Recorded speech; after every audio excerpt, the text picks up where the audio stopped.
In the year 1405, China's Ming Emperor had assembled the greatest fleet the world had ever seen.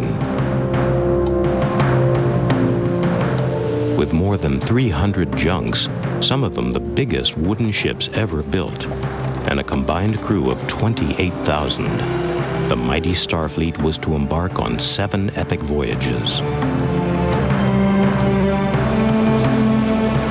The historical record shows that under the supreme command of a Muslim eunuch called Zheng He, the fleet expanded China's known world to Malacca, Sumatra, Java, Sri Lanka, India, Arabia, Africa, perhaps even Australia. But after 30 years of extraordinary achievement, there was a dramatic reversal of policy. Jealous Confucian courtiers forced the empire to abandon its forward naval policy.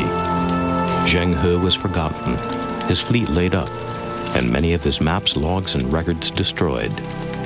This historical vacuum has fueled ideas that there might be a missing chapter in the story of the Ming fleet. Gavin Menzies, a former submarine commander of Britain's Royal Navy, has spent 15 years poring over maps and documents of the period. Now, in a theory that defies academic opinion, he claims that on its 6th voyage, Zheng He's fleet sailed beyond its home waters to cross the Atlantic Ocean.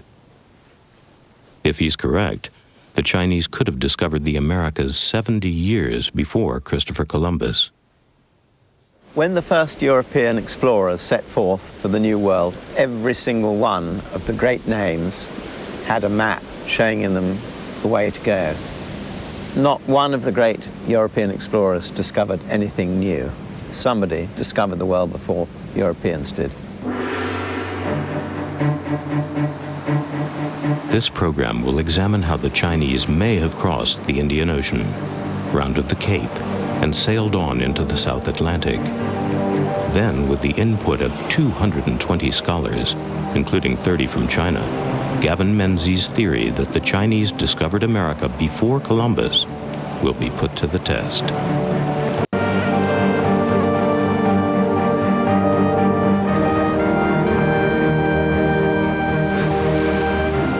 Menzies' new theory of history starts in the year 1421 in the bustling Indian port of Calicut.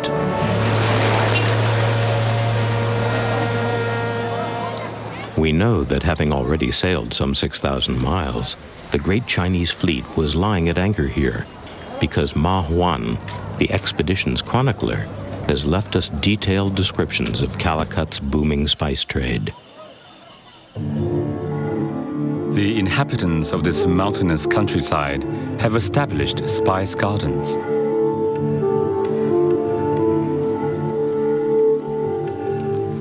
When the period of the 10th moon arrives, the pepper ripens.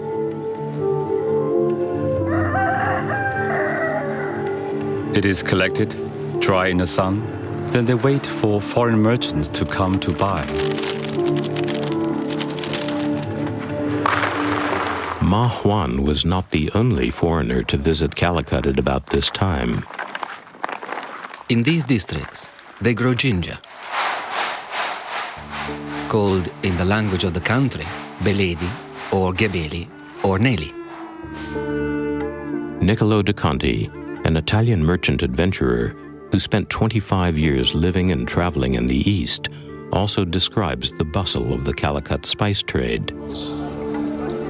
De Conti's account of how they dried ginger 600 years ago reads as if it was written yesterday.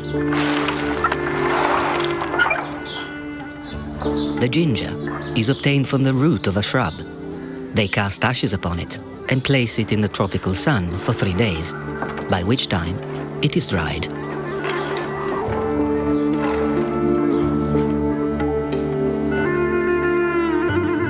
De Conti's story of his time in the Indian port of Calicut is important to Gavin Menzies' theory. Menzies believes that de Conti not only saw the Ming fleet, but that he met the Chinese admiral.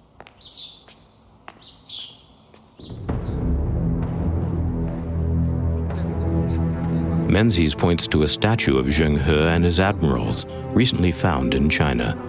It includes the figure of what may be a mysterious foreigner, who Menzies takes to be de Conti. According to Menzies, Niccolo de Conti sailed with the Chinese fleet for 3 years and ultimately returned with it to China. In China, de Conti was able to collect maps of the fleet's epic voyage. Niccolo de Conti boards the Chinese fleet. Now, he then is with the fleet in about the year 1420, which crossed the Indian Ocean non-stop and rounded the Cape of Good Hope.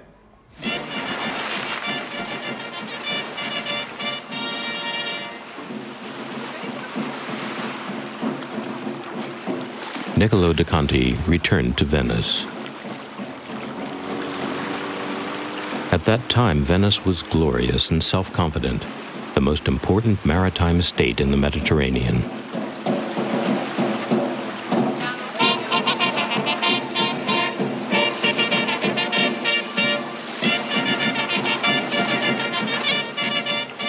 It was also the terminus for the trade routes that led east into the Arab world and beyond. Here, de Conti could well have come into contact with Fra Mauro, a monk skilled in map-making and based in a monastery in the city. Fra Mauro made a point of questioning merchants like de Conti, who passed through the city and provided him with a steady diet of travelers' tales and hard geographical information brought from beyond the margins of the known world.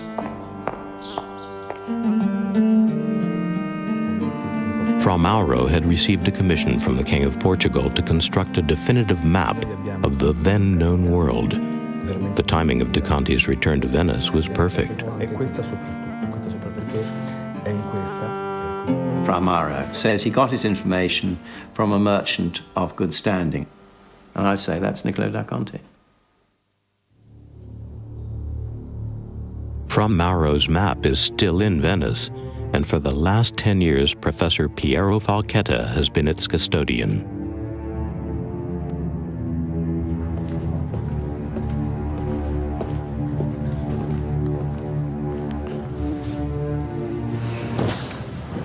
Well, this is the map. This is the Mediterranean Sea. And the Mediterranean Sea is upside down because the map is upside down. This is Africa, so that's the bottom of Africa. And there is a very interesting inscription saying that around 1420, an Oriental junk coming possibly from China navigated through the Indian Ocean towards the islands of Man and Women, offshore of the Cape of Diab, in between the Green Island and the darkness, for 40 days. Gavin Menzies has no doubt what the Green Island means. Fra Mauro then says that a ship or junk from India reached the Islas Verdes. Well, 40 days at 4.8 knots, which was the average speed of the Chinese fleet, would have taken them to the Cape Verde Islands. So I say Islas Verdes equals Cape Verde Islands.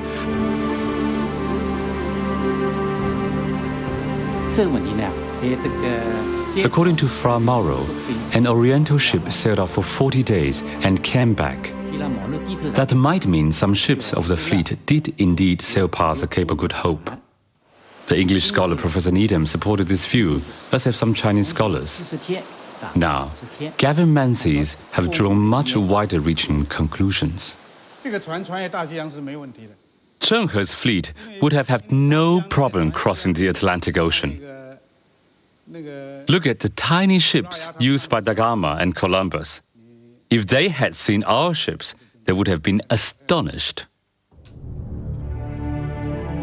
Menzies is convinced that the Venetian map shows the Ming fleet could have entered the Atlantic, and if it did, nature now lends it a hand.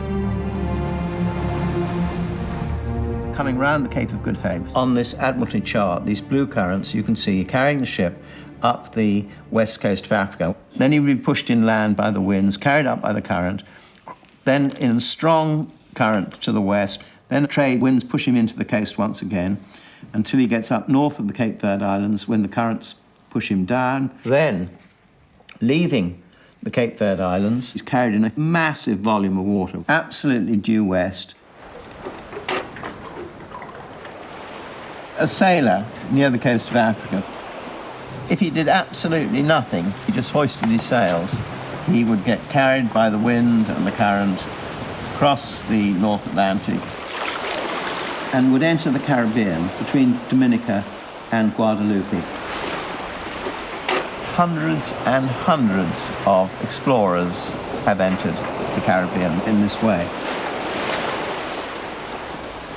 Menzies now tries to pick up the trail in the French Caribbean. Captain, quel cap maintenant, s'il vous plaît? Le 315. D'accord. So we're steering 315, coming in, running in from the Atlantic, exactly as the Chinese sailed.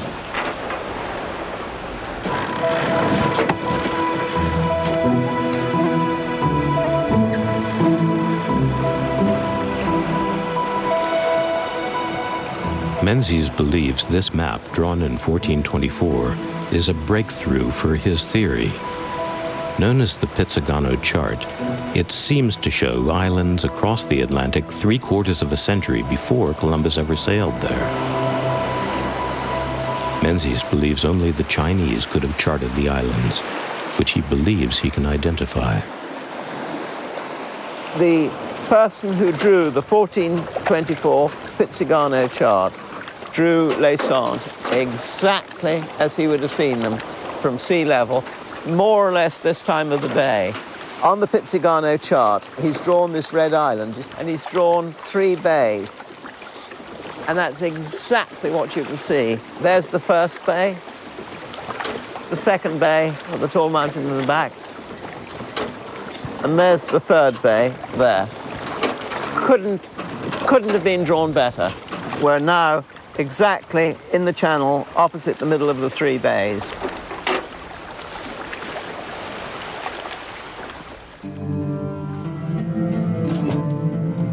The original map was drawn by Zwayne Pitsagano, who belonged to a family of famous map makers. Today it's kept in the James Ford Bell Library in Minnesota. Its former curator is Carol Ernest. Of latitude. What we have seen here is a shift to the west. It represents a change from the enclosed Mediterranean to this open ocean, like a highway to the west. And we see for the first time the island of Antillia and some of these other islands. This is 1424, a long time ago. Now there are people, for very good reasons, who feel these are legendary islands. However, I believe the islands are real. Now Gavin has come up with a new theory about this. He was working from the names, he was working from the shape of the island, and I think he's got a very good case. Menzies has studied the words on the old chart. 2 of them, Khan and Umana, seem to indicate a volcano and an eruption.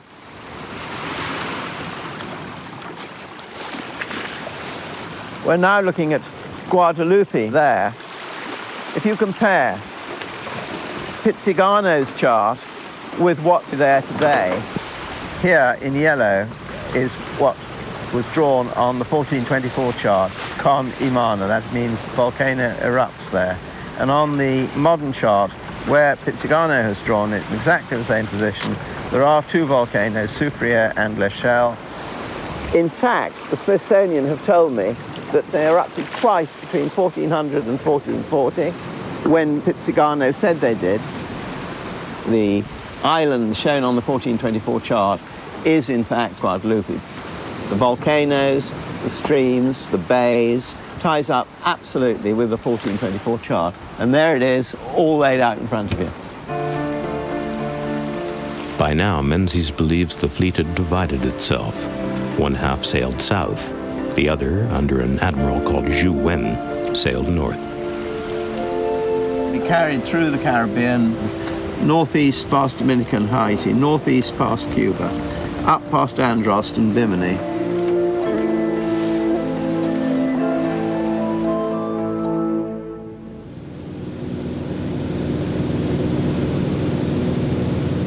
Following Admiral Zhu Wen's presumed course, Menzies flies north to the island of Bimini.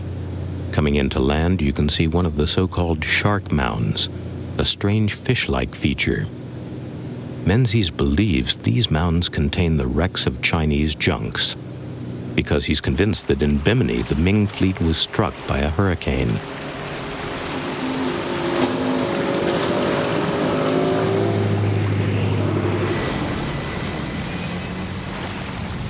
We too were caught in the middle of a tropical storm as we approached the reef.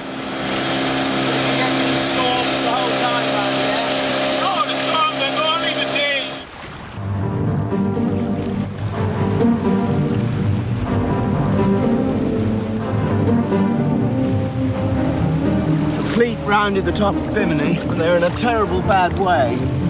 They've had their bottoms ripped out as they cross the coral reef.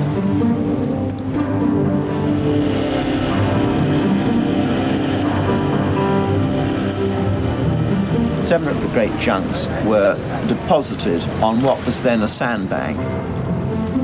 They've been covered by sand, and they're now called the shark mounds. 500 foot long, the same length as the great junks. They are the graves of ships. The Chinese fleet got carried by the hurricane and dumped where we are now. He had a smashed fleet. He had to repair his ships, and he had to get his men off. The ships that were all right, he had to get them off this island. This is the sort of weather he had all those years ago, the poor devil. Another 100 knots of wind. The night down there, Doug, is it reasonably clear? After the eye of the storm had passed, Menzies took us to the curious underwater rock formation known round the world as the Bimini Road.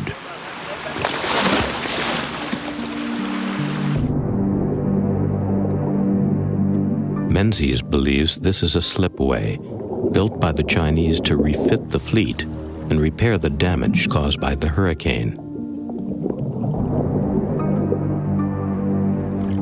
They used the beach rock and the ship's ballast to construct a slipway between here and the shore.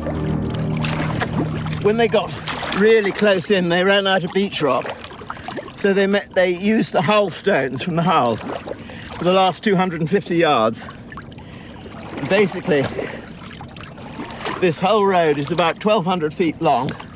It's a giant slipway for hauling these junks ashore. We swim down, we can see the stones stretching away to the land, exactly as one would expect a slipway to look.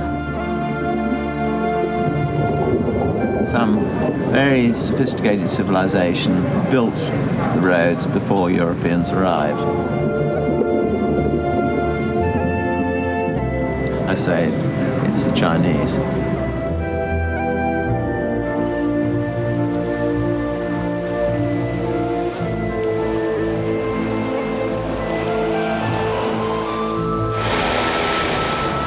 Seaworthy once more, according to Menzies, the fleet was ready to weigh anchor. The Chinese, when they left Bimini, they could only go in one direction, that's northwards.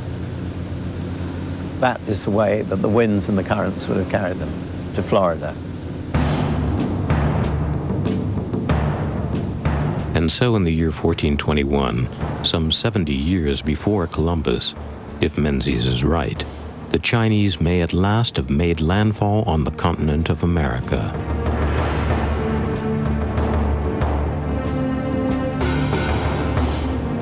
He cites as evidence a research paper co-authored by 11 geneticists, one of whom was Gabriel Novick's. The paper says that Native American DNA is closer to Chinese than European or African DNA, and that this genetic mixing could have happened 10 or 12,000 years ago, when people migrated across the Bering Straits, which is a fairly recent occurrence in DNA terms. Now, this is Professor Novick's research. The close similarity between the Chinese and the Native Americans suggests recent gene flow formation. All of the places where Chinese DNA has been found by Novick, European explorers found Chinese people. Giovanni da Verrazzano, the first European to reach what is now New York, he says he met Chinese people. Simple as that. In some ways, they are alike to the people of the East, and especially to them of the outermost parts of China. Everywhere that Professor Novick says that Indian peoples of the Americas have similar DNA to the Chinese is where I say in my book that the Chinese settled. 100% of the places I say they settled, we've got DNA evidence. Just unnerving. Menzies believes there are other clues that the Chinese reached America. He's convinced they built observatories along the route they sailed.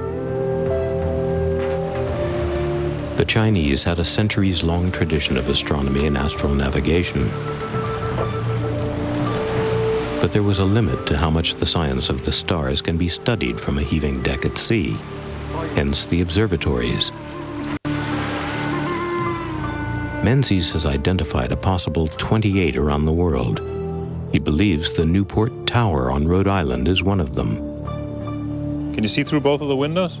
Yeah. You good? Yeah, let me do a shot of it. Can you hold it and get right up in front of the astrolabe? The exact date and purpose of this tower are disputed. Over the years, it may have served multiple uses. Tower anyway. You want to double check it? Professor Bill Penhallow has spent years studying the tower. He was happy to test Menzies' theory that the tower could have been used to solve the greatest puzzle of medieval astronomers: longitude. So the line at the top is true north and south, and we have our plumb bob down like so, and so those two lines define a local meridian. Menzies argues that if one observer in Beijing and another here at the tower were to record which star was directly overhead at a precise moment, they could work out how far they were from each other and thus calculate longitude.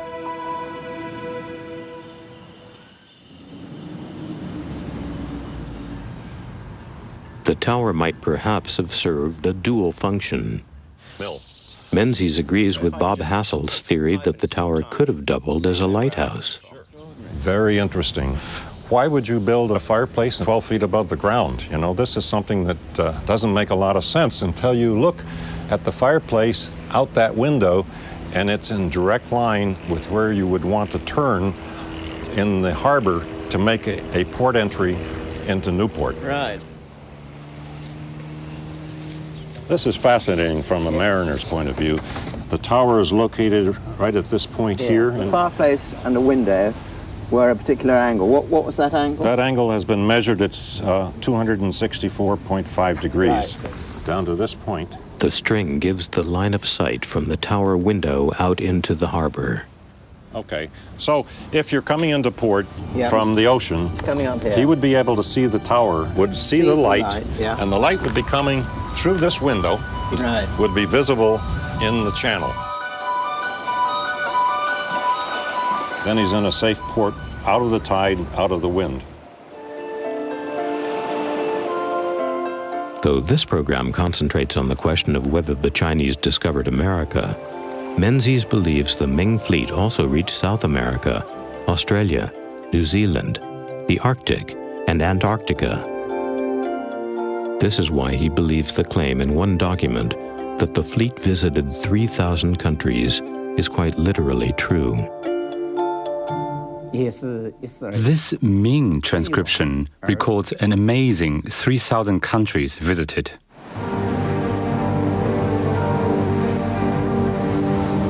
If Menzies is right, history will have to be rewritten.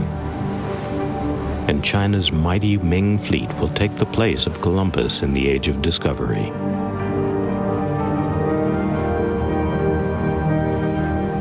So were the Chinese the first to reach America? Let us return to the Indian port of Calicut and the beginning of Gavin Menzies' revolutionary theory.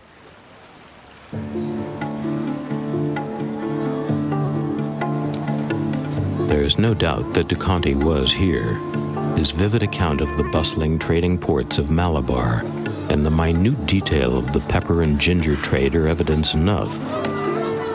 De Conti also provides a graphic eyewitness description of what may well have been Chinese ships. They built some ships much larger than ours, with 4 sails and as many masts. The lower part is constructed with triple planks to withstand the force of the tempests. Some ships are so built in compartments that should one part be shattered, the other portion may still accomplish the voyage. De Conti's account of his travels are an important feature of Menzies' book. Niccolo da Conti met the Chinese fleet at Calicut on the Malabar coast of India. He traveled with them via Africa to Australia to end up in China. And he brought the information back with him to Venice. So could Niccolo de Conti have been the source of these Chinese secrets? Did he actually meet the fleet? What does Niccolo de Conti's own account say? We have his text, and there is nothing in his text, nothing. He speaks, he writes about India, about China, but he never mentioned Chinese fleets, Chinese navigators, or something like that. Never, never, never. Piero Falchetta is a scholar who is critical of Gavin Menzies' theory. How does Menzies respond to his critics? Menzies agreed to sit with the producers of this program and review a number of points. We started by asking him about the evidence that de Conti had actually met and sailed with the Ming fleet. Well, this is a photograph of a statue found in the Fujian province of China, and it was found when the workmen were extending the runway in Fujian. Now, the interesting thing about this statue is that the man has a bulbous nose and he has very large ears. He's clearly not Chinese, he's not Far Eastern. To Chinese, he appears European. So it is at least arguable that it's Niccolo da Conti. Arguable, but not certain? No, not at all. Now, I say that it's unarguable that he arrived in Calicut when the Chinese fleet was coming through. In the case, why does he not concretely say he saw the Great Fleet? I agree with you. That's one of the weakest parts of my story. Is there any evidence that he boarded a ship in the Ming fleet? Da Conti, not that I know of, no. The scene shifts to Venice. Though Niccolo de Conti does not expressly mention a Chinese fleet, Menzies believes that de Conti sailed round the world with it before returning to his native city, carrying the maps and secrets of the Chinese with him. De Conti may then have passed on this information to the mapmaker Fra Mauro, who used it to draw his great world map, now in the library in Venice. Menzies believes that map contains an important clue. It shows an Oriental ship that rounds a great cape and sails into unknown seas. Dr. Piero Falchetta quotes a note written by the mapmaker. Finding nothing but water and air. And they navigated for 2,000 miles. This expedition didn't reach any land. This is absolutely clear from this witness, from our map. So we cannot say that a fleet went to America on the base of this inscription. Shows the ship. What do you mean? The map only depicts a single vessel. I think his wording was a ship or junk from India. He didn't say an Indian ship. He said a ship or junk. So it could have sailed from India. Absolutely, that's what he claimed. But it's a single ship rather than a great fleet. It is. I accept that. A fleet. No. In Fra Mauro there is nothing we can presume about a fleet navigating the Indian Ocean. He says one ship, one junk. There is nothing explicit about a fleet navigating there. But according to Menzies' theory, the fleet entered the Atlantic, skirted the African coast, and then rode the same winds that Columbus later did to the Caribbean. There it is, right ahead. A mariner will be carried by the wind and the current due west he will enter between, exactly where we are now, between Guadeloupe and Dominica. As you can see right there, Sucrière and L'Echelle. Menzies believes that the Atlantic chart drawn in 1424 was based on information from the Chinese. According to Menzies, Satanazes, the blue island, is Guadeloupe, and the red island named Antigua is Puerto Rico. Professor Carol Ernest, who has studied the 1424 map, is impressed by Menzies' identification, but she sees some problems. The idea that this information comes from a Chinese voyage is a little tricky, a little difficult, because we don't have the Chinese map. The names on the islands are not Chinese. Menzies acknowledges some problems with the map. They're not drawn correctly relative to each other, and I can only assume that the cartographer, Pizzigano, who took them off, and what I say is the Chinese chart, quite simply made a mistake. He transposed them wrongly. Luciano da Silva, a Portuguese museum curator, has researched the old chart and compared it to the maps in Menzies' book. Now, let's take a look. The island of Antigua appears on the nautical chart of 1424 in red and in the vertical position. Mr. Menzies, what does he do? He turns that island that is in the vertical position, he turns it horizontally in order to compare it with Puerto Rico. You should never do a thing like that. You cannot alter anything that appears on the original map. The original map says that the island of Antigua is vertical. You should make a comparison only with vertical, not with horizontal position. So this is a no-no. Mr. Menzies, what does he do further? The island of Satanás that appears in blue and with all these deep bays with inclination towards Europe, Mr. Menzies turns the island upside down. This is a modern nautical chart, and it has the features of the nautical chart. And this, in Gavin Menzies' view, is Antigua, Puerto Rico, and this is Santanzas, or Guadalupe, in the modern map. The islands on the old map appeared to have swapped positions. Yeah, there's a flip. I don't want to get into this. There's a flip. They're turned to, and I just... Oh, I see.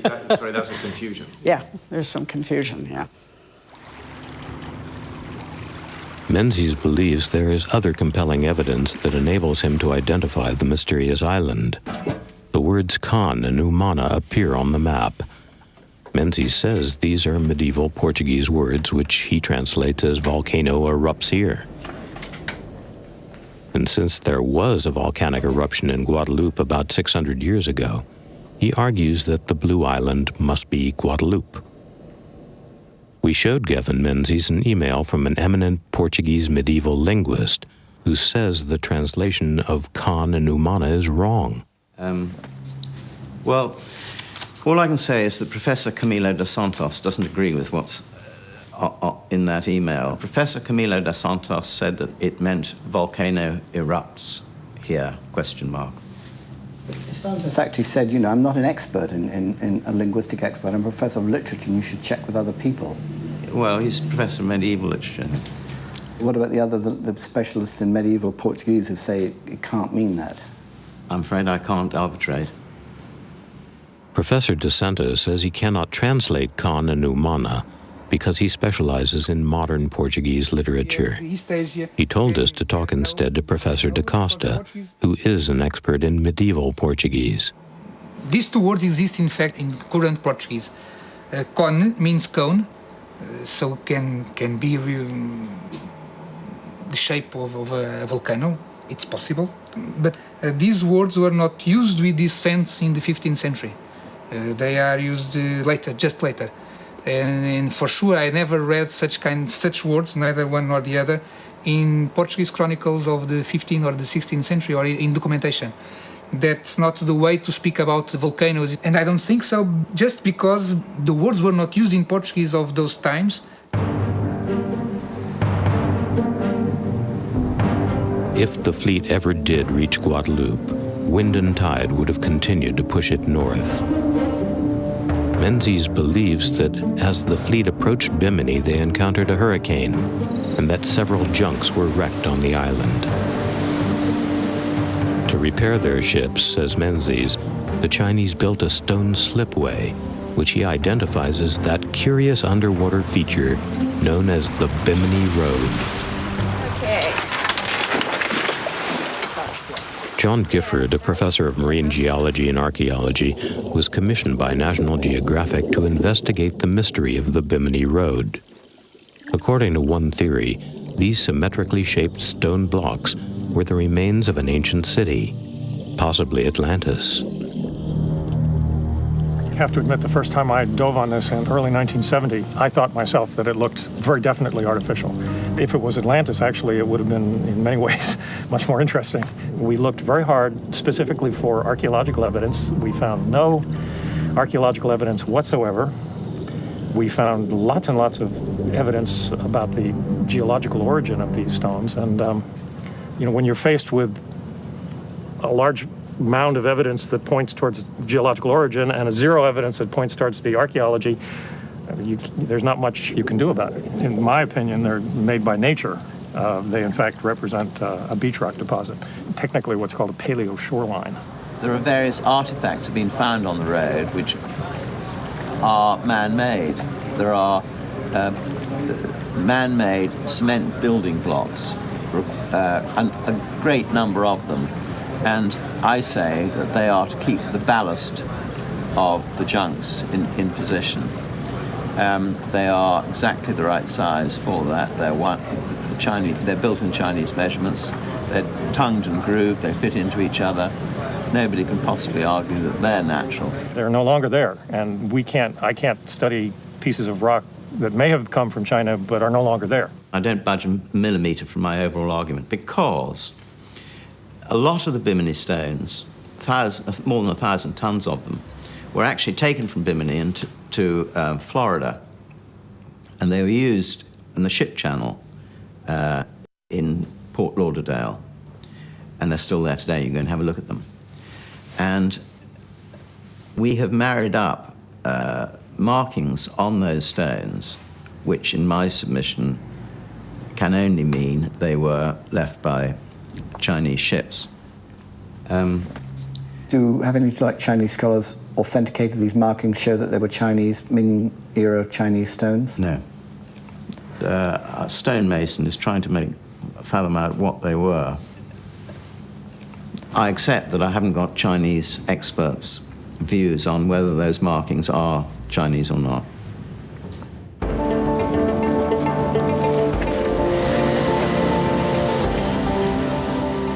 As you take off from Bimini, you can see the beach where Menzies says part of Jiao Wen's fleet was wrecked. You can also glimpse another of Bimini's unexplained phenomena, the shark mounds, shaped like a shark, or as Menzies believes, shaped like the hull of a Ming treasure ship washed 500 yards ashore in a hurricane 600 years ago. Menzies has been seeking permission to excavate the shark mounds, though a previous dig found no evidence of human activity. If you look at one of the charts here of Bimini, you can see pretty clearly that there are long lineations here which really represent the accretionary growth of East Bimini. These are just like hundreds of thousands of other storm surge deposits that have been mapped all over the Bahamas. Well, they're certainly storm surge deposits, but I say they're deposits covering wrecks. But we've yet to probe them. Absolutely. So it's a possibility, but no proof. Absolutely.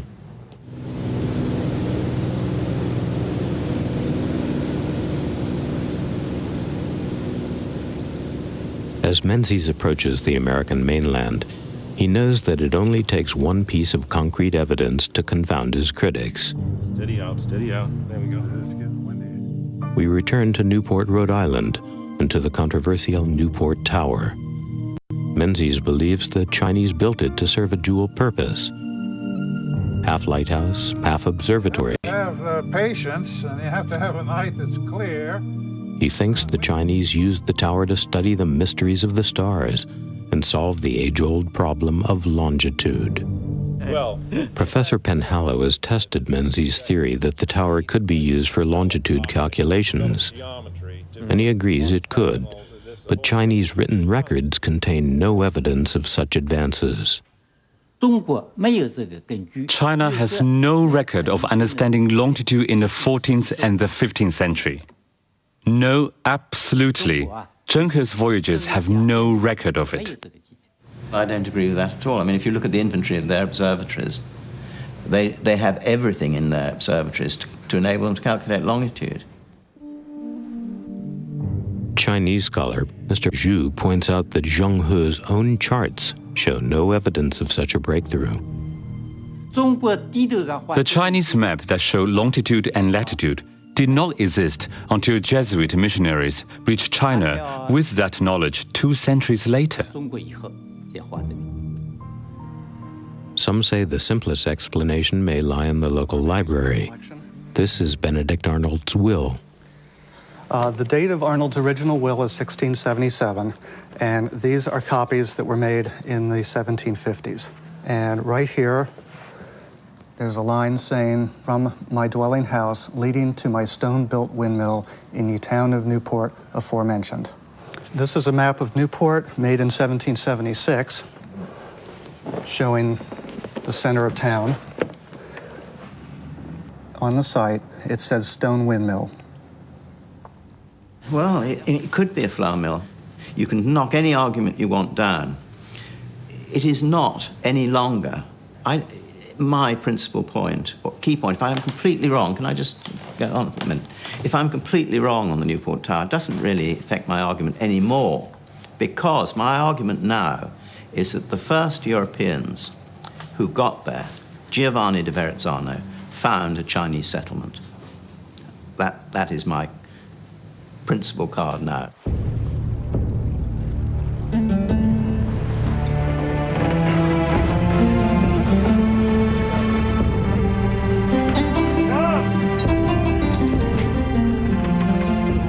Giovanni da Verrazzano is one of a number of European explorers who, according to Menzies, encountered Chinese people when they landed in the New World. Verrazzano led an expedition which landed in what is now New York in the year 1524. There he encountered a band of Native Americans whose skin, he says, was russet in color, not unlike the Saracens. In other words, people from the Middle East. Gavin Menzies reads out the relevant passage. So this is John de Verrazzano to the King of France. He says, "For we saw many of them not strong of body, yet sharp-witted, nimble, and exceeding great runners, as far as we could learn by experience. And in those 2 last qualities, they are like to the people of the east parts of the world, and especially to them of the uttermost parts of China."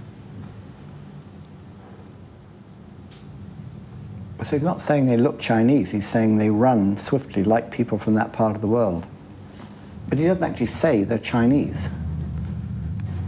But he says they, in those aspects, they resemble the people of the uttermost parts of China. Insofar as they're nimble and quick. Menzies cites similar examples of eyewitness evidence, including Columbus. Christopher Columbus. Columbus, as you know, I think it's a very interesting point, because when he died, he believed he'd reached Cathay, China. And the reason he thought he had, in my view, is because he kept meeting Chinese people. I mean, he met Chinese people when he got to Cuba, off the coast of South America, Greenland, Ireland. Isn't there a sort of circular logic there? Because he mistakenly thought he'd reached China, by definition, he'd think that the people were Chinese. Well, with respect, I don't agree. I think that the fact that he kept meeting Chinese people led him to believe he was in China. Menzies believes there is more than the accounts of Verrazzano and Columbus to show the Chinese got there first. And he says DNA science supports him. Native Americans do have some Asiatic genes, According to Menzies, these Asian genes are present in the Native American population because Zheng He's Chinese sailors mixed or intermarried with them. DNA science cannot pinpoint the date when these were acquired, but Menzies argues the eyewitness accounts date the DNA. Now, the interesting thing is that all of these people I'm going to point out have recently acquired Chinese genes. What's recent? Exactly. None of us know. What is recent? That's the $100 million question. People of Greenland, the people of the Aleutians, the people of Yucatan Peninsula, the Incas. Now, if you look at some of those peoples, they're trees, DNA trees. The people of the Aleutians, the people of Greenland, the people of the Yucatan Peninsula, and the people of Peru, they are so close to Chinese genes. You might almost say they're Chinese. I agree that you can't date it 20 generations, 30 generations, or whatever. But I can show in every single place, those fleets settled, that people today have Chinese or Japanese or Mongolian genes. So I can't, at the moment, be proved wrong. Now, when they find a way of dating DNA, they might say, I'm wrong. But at the moment, nobody can date it. According to Menzies, the Ming fleet did not stop with the discovery of America. So it takes a bit. He says the Chinese were also the first to circumnavigate the world. This here. Menzies cites one document which does state that the Chinese fleet visited no less than 3,000 lands.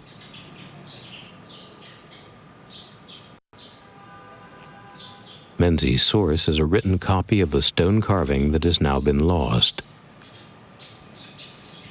Mr. Wu is a calligrapher who has copied the words of the lost inscription many times.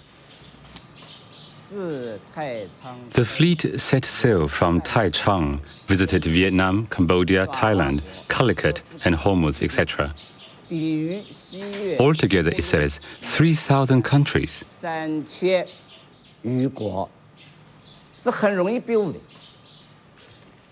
But this is a very easy confusion. This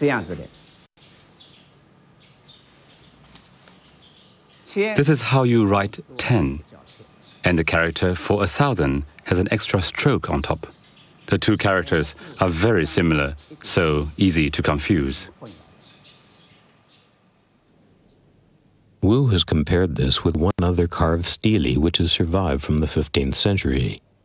Erected by Zheng He himself, it clearly states 3 times 10, therefore not 3,000, but 30 lands. Well, I don't think 30 makes any sense at all. If it was merely 30, it would show fairly restricted voyages by not that many ships. It just wouldn't make sense. Because they clearly, by their own history, they got to a hell of a lot more countries than 30. So the stone stele are wrong, or? I just don't know enough about the stone stele. I wouldn't really like to comment. The discovery of a Chinese tombstone has brought other facts to light. In his book, Menzies names the eunuch Zhao Wen as the admiral responsible for the exploration of the North American East Coast. Menzies says Zhou Wen went to America. Now, Zhou Wen was an officer from Taichung. We have his tombstone. He did go on the voyages with Zheng He, but on his tombstone it says clearly that he was called back early in the middle of the journey. It says that he was recalled halfway through his journey in 1421. And the source for this is Mr. Wu, who discovered the tombstone, is now curator at the museum, and is backed up by 3 other scholars, who, by the way, are not hostile to your central thesis. Okay, well, I'll accept what they say. But if Zhou Wen wasn't sailing up America to Greenland and the Arctic, I mean, who was? His deputy. Do we know who that was? No. But somebody was in charge. Fleets don't float around on their own. And it doesn't worry that it wasn't Zhou Wen? Not terribly. Many Chinese scholars who are keen to keep an open mind on Menzies' theory nevertheless remain skeptical. Where did the fleet go? Chinese records do not say it went beyond Cape of Good Hope, so I cannot claim otherwise. Zheng He's fleets were far superior to Columbus or Magellan, but we knew nothing about America. We did not even know the world was round.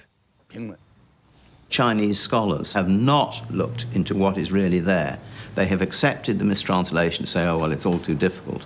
You know, we can't get records, and there aren't any records, and that's absolute nonsense. We have 3 eyewitness accounts, 2 stone stelae and the charts. I don't agree with the theory that all the documents were burned. Of course, we lost the logs, but the main events are clear.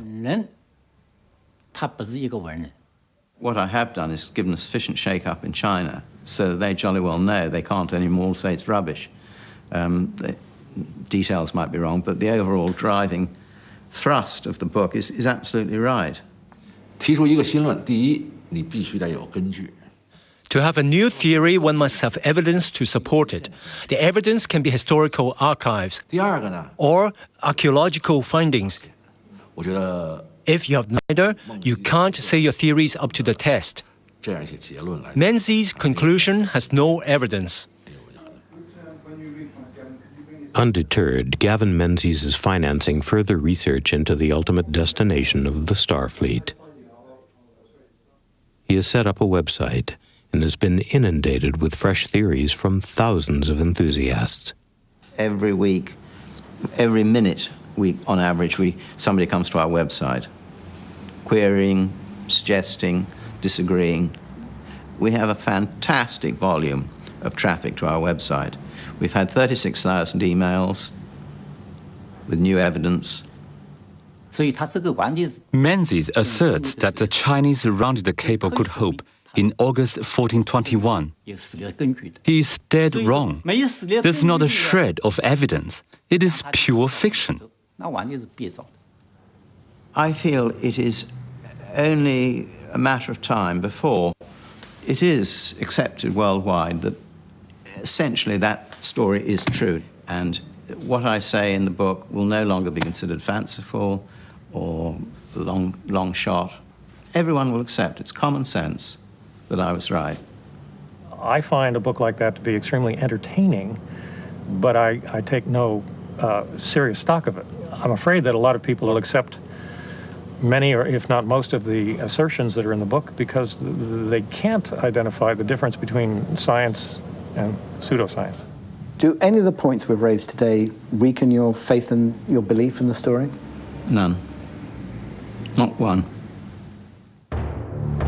While controversy and speculation continue to whirl around the voyages of Zheng He and the Starfleet, one mystery does remain. It is the mystery that started Menzies off on his original quest. 70 years before Columbus, somebody seems to have mapped islands on the far side of the Atlantic. Was it the Chinese?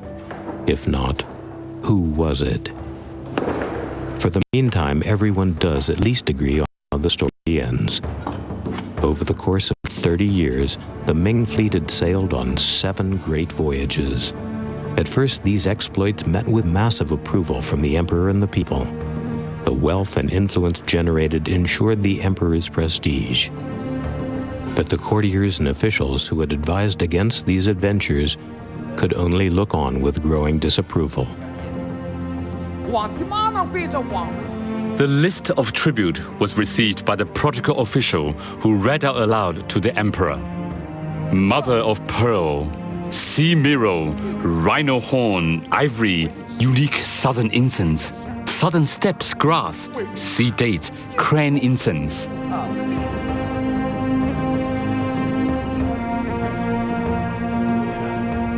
The euphoria was to be short-lived. In 1424, the emperor died, and his successor was opposed to these grandiose schemes. The new emperor was to beach the Starfleet and reverse China's expansionist naval policy.